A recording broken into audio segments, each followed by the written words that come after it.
I'm sure all of you out in the Twitterverse are going to tell me I'm a fucking idiot, but the reality is you're the fucking idiots. So.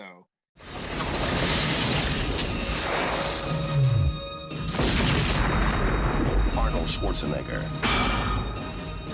Terminator 2, Judgment Day. This time, he's back. For good. Trust me.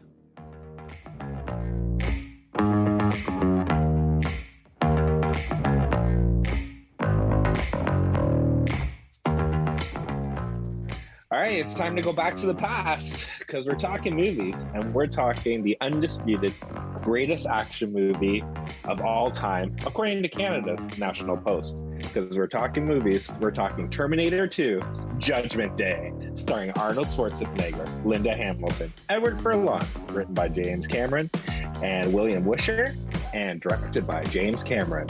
There's no fate but what we make for ourselves. Come with me if you want to live. Oh, like, you don't even try the fucking quotes. Like, come on.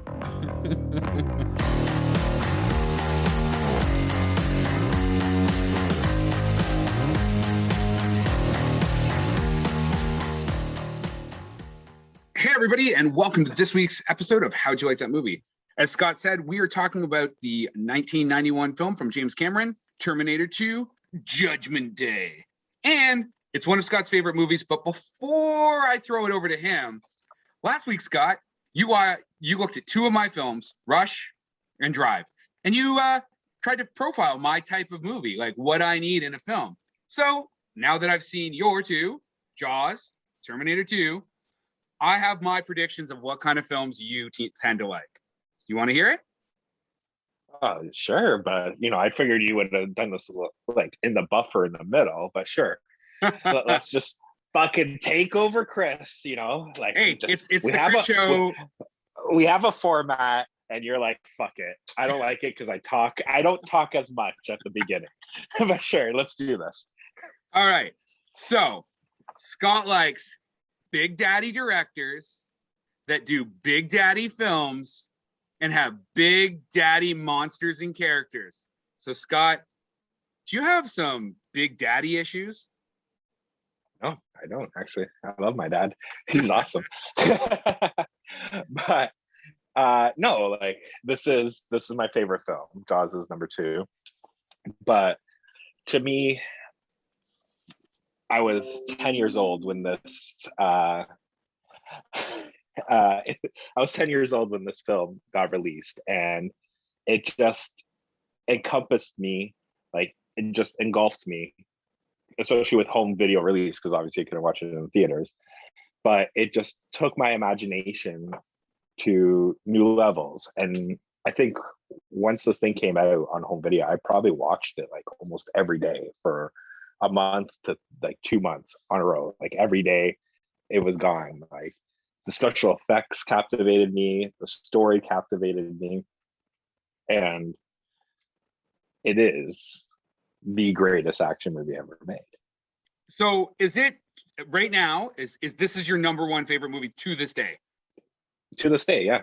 Like what in terms of home video collection, whether it was, joining Columbia House back in the day to get those VHSs, or joining Columbia, or what was the other one for the DVDs? It wasn't Columbia House, but joining that one, and then Blu-rays or whatever. This is the first movie I usually grab once it's released. When was the last time you watched it? Yesterday for this podcast. So you did rewatch it for the show? Yeah. So like, this movie. Are you saying you didn't? Because I do my like. Yeah. I watched it. I dragged my ass through this fucking movie. This movie's fucking almost unwatchable. Okay, it is fucking boring. It is so fucking boring. The best acting in this movie is fucking Arnold Schwarzenegger. Chill out, dickwad. And I actually I was like, hey, I mean, he's playing a Terminator. He's doing a good job with that. I'm gonna use that as the jump off point. So Michael Upchurch of Seattle Times said, Schwarzenegger is in impeccable deadpan form, milking his tough guy image for all it's worth, and getting laughs out of the Terminator's wooden parroting of slang, no problemo. probably will be a catchphrase to reckon with this summer.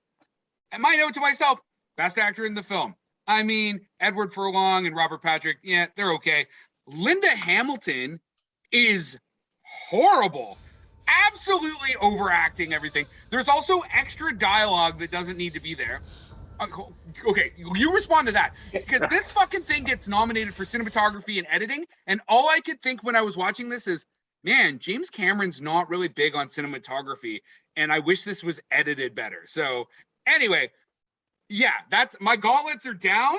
This movie is fucking way too long, way too boring, and way too fucking slow. Fuck, what was the runtime on that much? I don't like. This is I've got 2 hours and 17 minutes. So yeah, 137 minutes. Okay, one, you take that fucking back because James Cameron is a Canadian treasure. I know he is. And he's from Kansas. And he's a bit. And he is, I think, one of, even to this day, one of the most forward-thinking directors and stuff that, you know, he wants to make stuff. And if the technology is not there to make what his vision is, he creates the fucking technology, right? So and again, then everybody else uses it. So, okay, I will 100% agree with you on that. And I think the problem is that what I look at it in a director, and not even what you do, but like James Cameron is a different kind of director. He's more like Spielberg or something like that. Like I like arty, cinematic, fucking weird lighting bullshit, where these guys are like project managers and visionaries, like you said. Like they're like, oh, we don't have a fucking mechanical shark, we'll just build one. You know, that's, you know, with Spielberg or with James Cameron, like every movie, he just invents fucking technology. Which I would actually say that Christopher Nolan is almost a bridge between those two things. Like some of the stuff he did for Tenet with the IMAX cameras and reconstructing them to work backwards. Plus, he definitely has like the artistic effect that I like as like a cinematographer DOP, so or director or whatever. It's radio. You got to say stuff, man. I was gonna say, like, when did this become like fucking the Christopher Nolan show? Like, this is not the Christopher.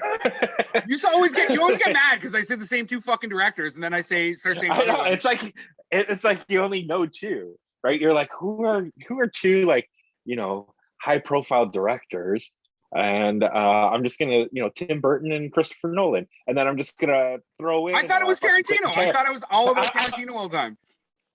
No, you're gonna throw in a Tarantino reference, but it's normally the only two directors, like, movies that you watch are fucking Tim Burton and Nolan, right? And what about Dennis Villeneuve? I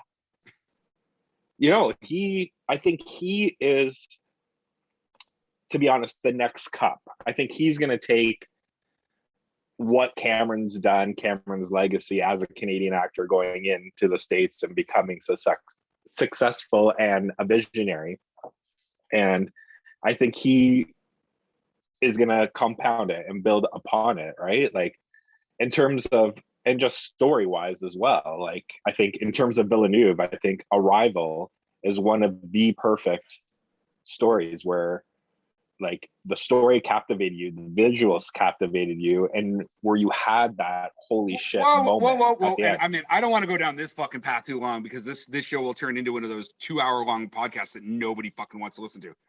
Arrival, like with Amy Adams? Yeah. That movie also is boring as fuck, weird ass non-linear fucking narrative. Okay, I get it now. If a movie has to make you think, it's not fucking good.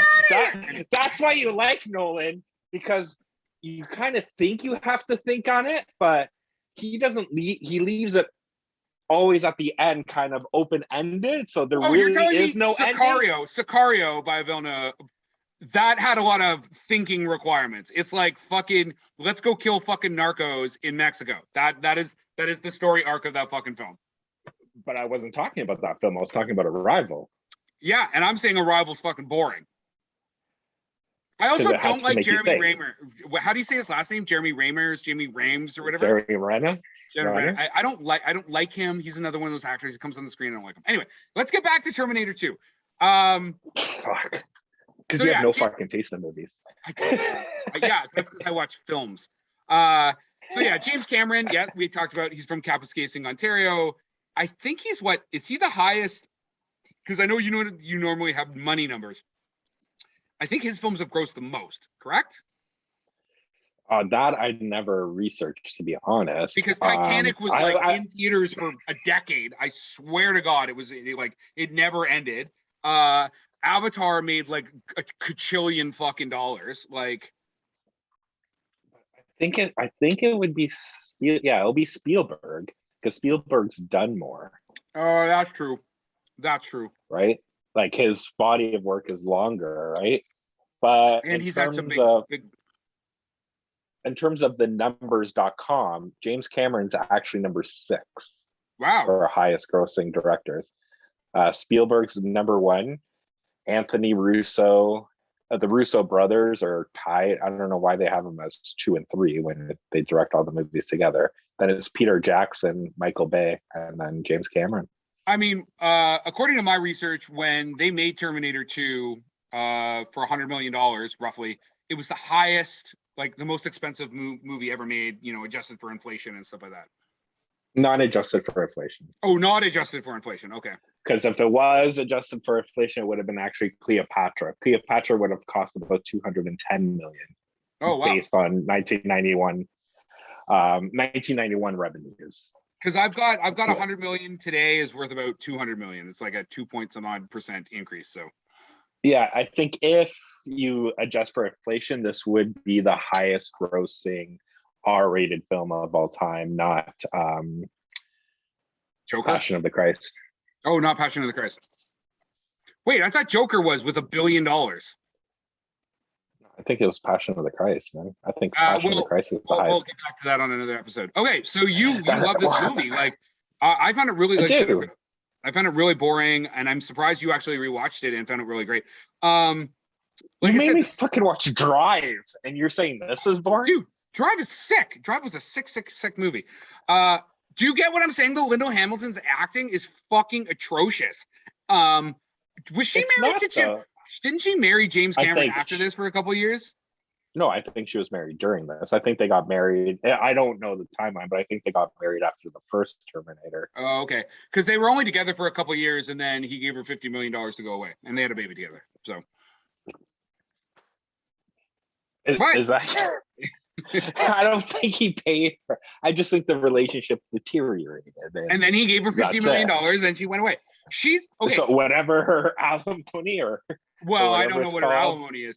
So Linda Hamilton did Children of the Corn, which now I want to go back and watch because that's a super creepy movie. And maybe we'll do that for Halloween. I don't know. But really, all this person has done, Terminator. That is her claim to fame. She did Beauty and the Beast on TV. And that's basically it. That and Terminator. And being married to James Cameron. Dante's Peak, which come on, isn't that the volcano one with? That's the one with Pierce Brosnan, right? Like, really, like she just never went anywhere outside of really Terminator as far as like big acting credits.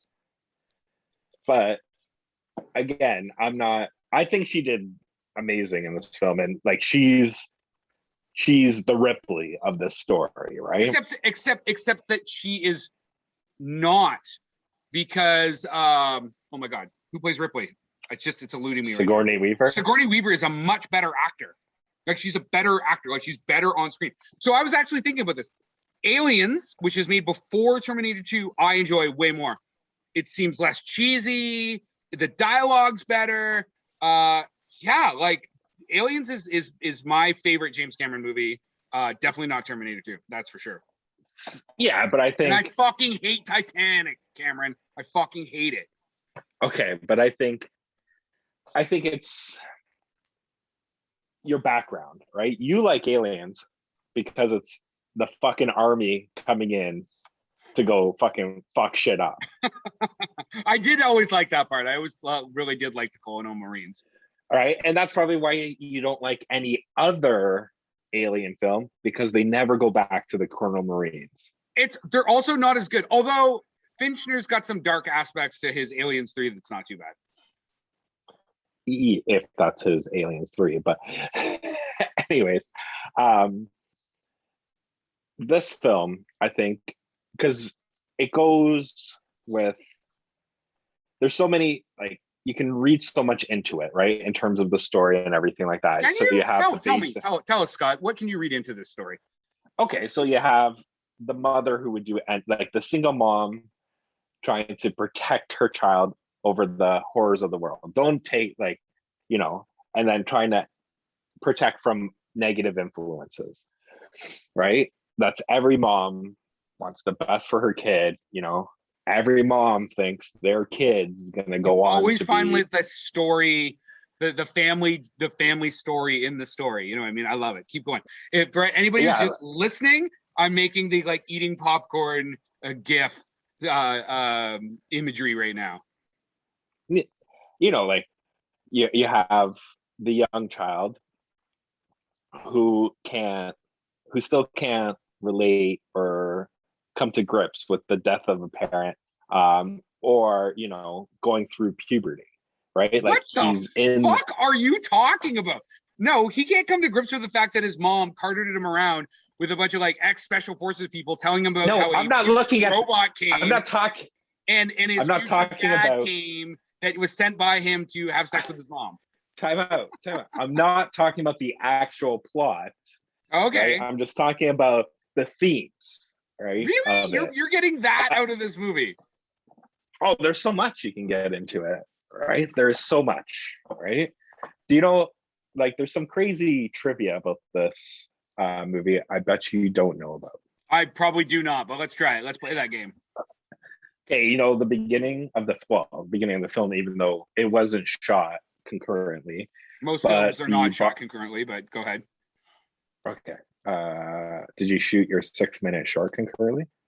Some of it, but not all of it. So wouldn't that answer be no? Not all films, like I said, not all films are shot concurrently.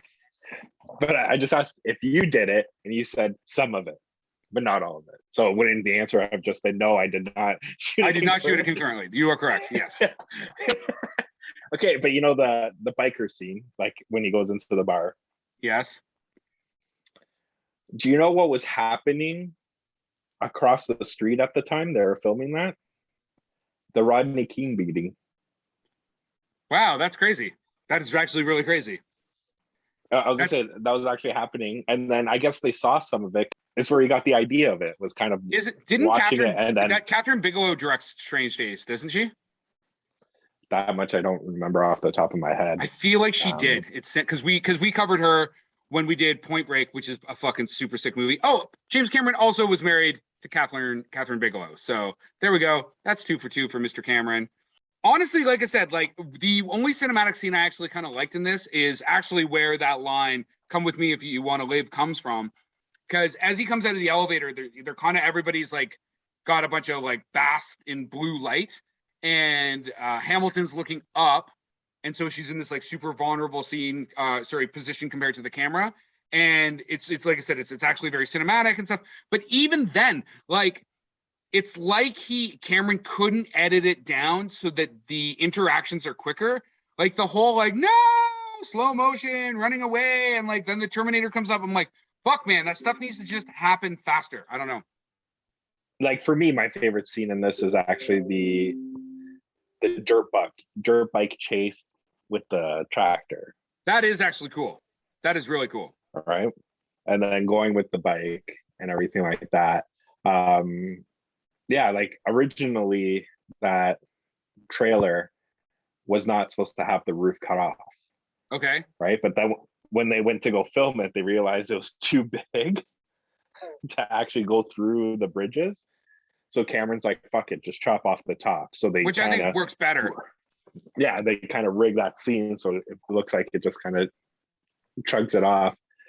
And then another bit of trivia that I think you'll be impressed with, because you run, right? You used to be a runner. I used to. Right. Now I barely walk. So the scene in the mall when Furlong is on his dirt bike and Robert Patrick is chasing him. Yep. So he was regularly, when he got the part, he was rigorously training in running because he needed to run good, but also make it be like a machine, right? So Like he doesn't look like right? he's Like, tired. So yeah, his training, he was like the whole time he's running, he was breathing just from his nose. That's it, right? Oh, Not nice. breathing from his mouth. But he got so good at it, he caught up to that dirt bike in the scenes. So they have to tell him to slow down. So on the topic of Robert Patrick, and then I've got some notes from our producer that I got to ask you about, though. So he was in Die Hard 2, Walk the Line, Flags of Our Fathers. He kind of really has he spent a lot of time on X-Files and The Unit.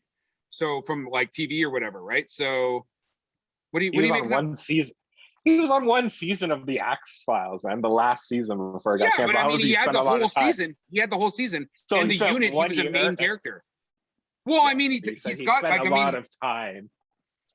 His acting fucking better. His accolades in the film world, like he's got lots of acting credits, but it's not great stuff.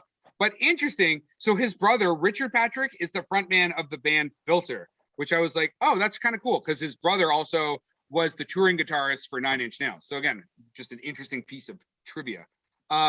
So producer saying wants me to ask you some questions because we're getting way off fucking track here. Yeah, you got to give 3 reasons why you like this fucking movie. 3 reasons? Yeah, like why? Why do you like this movie? What is this about this movie you like? Other than your like massive hard on for Arnold Schwarzenegger. Listen, it's not for Arnold Schwarzenegger. But, anyways, okay, so for anybody that's not fucking Chris, if you turn this movie on from the get, it's gonna hold your attention. Okay. Right? It is entertaining as shit. Right? And even though now the effects may look dated, but how they were innovative at the time and like captivating you, especially as a child, like how the fuck did they do this? Which a lot of it was practical effects by Stan Winston, not a lot of computer effects, right? Really? Yeah. Oh, that's interesting. I mean, it got 2 Oscar nods. Well, it got 6, but I mean, 2. They got 2 nominations for cinematography and editing. They had 4 wins for like sound, makeup, like in the technical categories. They fucking just fisted the Oscars that year. And then they had 1 BAFTA nod and 2 wins as well. Again, I was shocked that they got it for cinematography, but it might have been more shooting all that action, like less arty, more just like how the fuck did they shoot that? You know what I mean? The other thing he does well compared to anybody else is he knows how to do a fucking sequel. Like you said, Aliens is a sequel, and it like in both our opinions, it supersedes the original. 100%. I mean, Alien, the original Alien's more like a thriller, right? Aliens is a fucking dope action movie. Yeah. This film, I think, overtakes the original as well. Like this one's way better, right? In my opinion. Do you like the original? I do like the original, but I like this one more. And to be honest, I like it more. And it's not, I like it more for the Robert Patrick Terminator. Okay. Because he was like the whole idea of a Terminator, of, you know, a machine that looks like a man that can infiltrate and kill you. But when you're looking at the first movie, it's all like really big, meat, muscular men. So in reality, they look like nothing like the Resistance. So you kind of could have just fucking called them out. You're just like, right? Oh, you're a big dude. I'm just going to shoot first and ask questions later. Yeah, like I think the original idea for the original Terminator was supposed to be Lance Harkonnen, I believe that's it, the guy who plays Bishop in Aliens. Oh, okay, yeah. And then he was a cop in the first Terminator, but he was actually supposed to be the Terminator, right? But the production, from what I read, the producers and stuff didn't think that he would look menacing enough that people would believe it, right? But that's kind of what the look they went with this one, right? Like, do you know who originally was supposed to play the Robert Patrick part, but he couldn't because he got into a motorcycle? Oh, Billy Idol. Yeah. Yeah. Billy Idol was also supposed to be in the Doors movie, but I think that same motorcycle accident is the reason Val Kilmer slid into that spot. So wear your helmets, kids. But yeah, so it's just like small, slender man, and I think that's what made it, I guess, scarier as a kid, like because he could kind of, where his interactions with the public were totally different than Arnold's, right? Yes, because he was slender, he could fit in more. Like I said, I mean, Edward Furlong's another one. I guess he had a really hard time with like drugs and alcohol through his days in Hollywood. I mean, he was good in American History X. Detroit Rock City was a fun movie, but he also had like a bit of a train wreck as far as like not getting big lead roles anymore. Like I think he sabotaged his career pretty solidly. Yeah, man. I mean, this is your movie, so there's not much I want to say. I found it fucking boring. It wasn't interesting to me. But how? Well, hold how on. So it's got a this 93% from critics. Like usually, like I tend to like end up in the same category as them, but like And it's probably like 93% 200% from audience. It's 94, but yeah, pretty close. Like people liked it. It made tons of money. $100 million budget when a $520 million box office. And I mean, I don't even know what it made in like rentals and fucking home video and all that. Like it went to the Oscars. It won Oscars. Like it met all those fucking requirements. And but so did Titanic. You know what? Fuck that. James Cameron did Titanic and everybody fucking busted a nut over that all as well. And like, I remember when I was in school, like university, I had to write a fucking paper for sociology. And for some reason we were using Titanic. I had the thing for like a 2-week rental. It was still late when I took it back. And I'm pretty sure I still didn't finish the fucking movie. Like my girlfriend in high school, like watched that fucking movie on repeat. So maybe I just also am angry at James Cameron for subjecting me to fucking Titanic. Terminator is the Titanic of the fucking action world. What?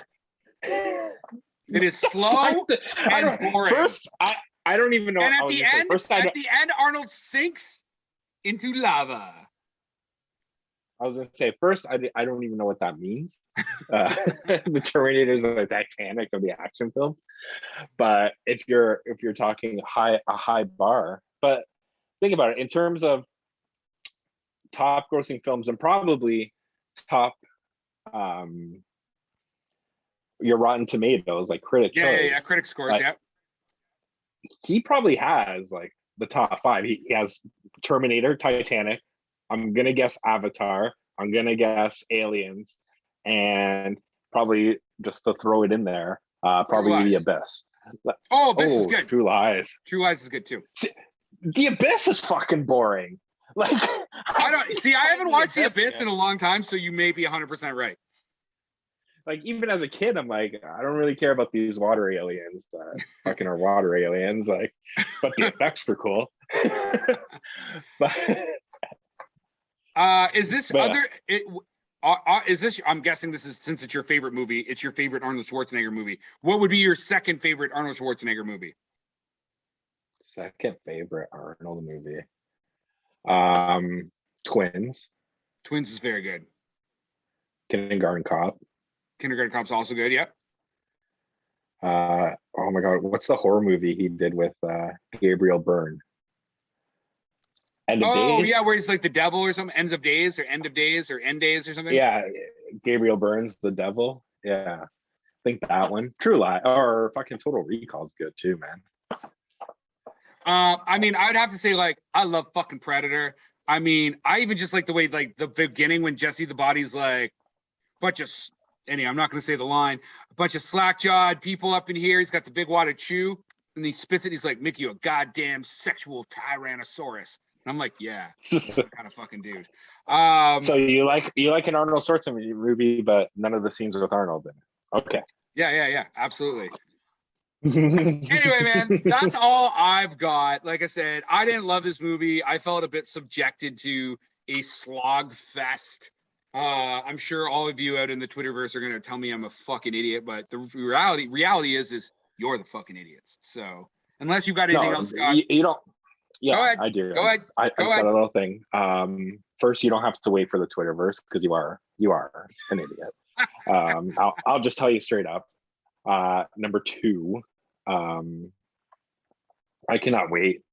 Oh well, we're done with your favorite movies, but I can't wait till we do this again. And it's one of your favorite movies. I'm sure Big Fish with Tim Burton. That's what we'll be picking. And I do like Big that Fish. movie's It's a good film. that movie's fucking boring. Come on. Anyway, I've got nothing else. Do you, Scott? Yeah, we'll just agree to disagree that it's boring.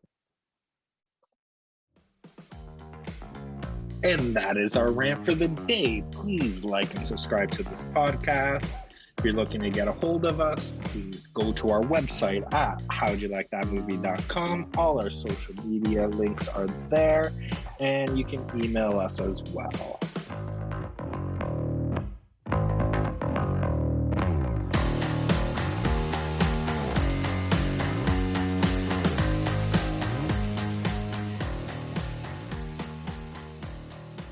You can't talk to me like that. I'm a big-time fucking film festival director now. Boom! Do you get if you got in all seriousness though? So is this like with the film festival? Is it like do they choose which one wins and like you get an award Like or it's something like like that? they selected who got to go, and then they'll pick a winner, and we get lanyards that say like festival submission or whatever on it. So I'm pretty stoked about that. When I found out, you'd think that we got into the fucking Oscars or something like that. I was like, oh my God, I'm surprised I didn't quit my fucking job. Production by Rod Shaver, Vader Monkey Productions.